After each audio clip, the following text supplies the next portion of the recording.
Morning. Hi, hello, எப்படி இருக்கிறீங்க?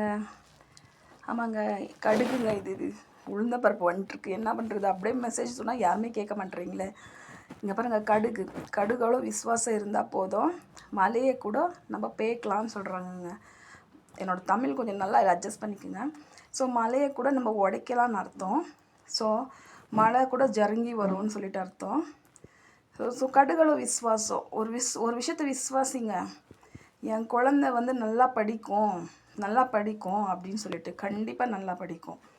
அப்புறம் என் கூட ஆண்டவர் இருக்கிறாரு, அவர் எல்லாம் பார்த்துருக்குறாரு, கண்டிப்பாக ஒரு நன்மை கொடுப்பாருன்னு விசுவாசிங்க. நிஜமாக நன்மை நடக்கும்.